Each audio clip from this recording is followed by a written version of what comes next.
فيروس شمعون يعود مرة أخرى لمهاجمة السعودية، وذلك بعد اختفاء 4 سنوات. يعود مرة أخرى لهذه المهاجمة. قالت شركات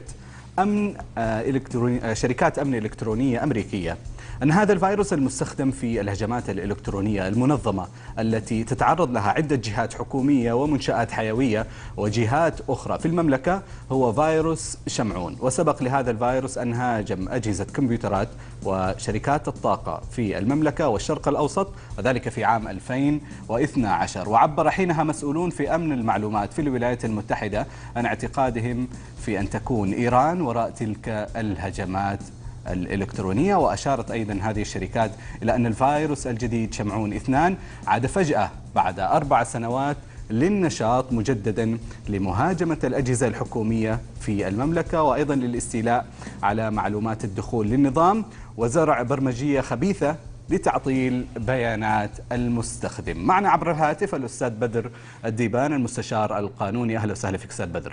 الله يحييك. يا والله مرحبا. حياك الله أستاذ بدر. الله يسعدك. يعني ماذا إن تم معرفة هذه الجهات التي اخترقت مواقع الجهات الحكومية؟ كيف بيصير التعامل معها؟ يعني قبل 4 سنوات كان هناك اختراق، كيف تعاملت معها الدولة؟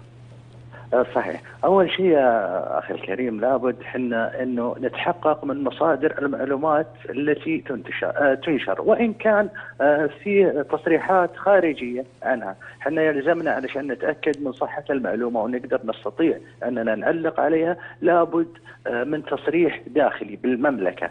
وطبعا هذه الجرائم التي يرتكبونها أفراد أو جماعات أو منظمات طبعا هذه بلا شك انها من الجرائم العابرة للحدود، مثل الجرائم الإرهابية الإلكترونية أو الجرائم المعلوماتية.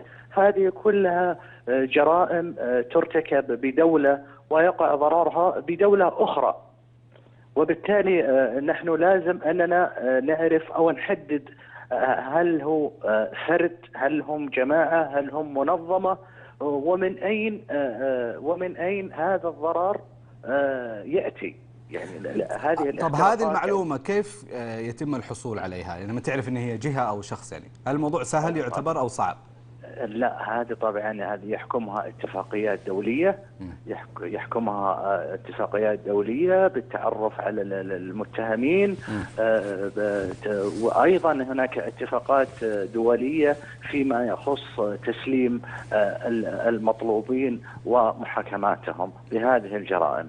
هي طبعا يا أما أنها تكون إذا كانت تمس بأمن الوطن ومصالح الدولة واقتصادها، فهي بلا شك أنها تدخل أو تأخذ وصف الجريمة الإرهابية كما عرف بتعريف الجريمة الإرهابية بنظام مكافحة جرائم الإرهاب وتمويله، عندما عرف الجريمة الإرهابية بأنها كل فعل يقوم به الجاني لتنفيذ مشروع إجرامي فردي أو جماعي بشكل مباشر أو غير مباشر بقصد الإخلال بالنظام العام أو زعزعة أمن المجتمع أو استقرار الدولة أو تعريض وحدتها الوطنية للخطر. طبعا تعريف الجريمة الإرهابية هو طويل، وأنا أعطيت المختصر الذي ينطبق على هذه الأفعال. أيضا تعد من جرائم الإرهاب اللي هي المساس بمصالح الدولة المملكة، سواء كان مساس باقتصادها أو أمنها الوطني أو الاجتماعي. فهذه ممكن أن تكون جريمة إرهابية ارتكبت عن طريق وسيلة إلكترونية.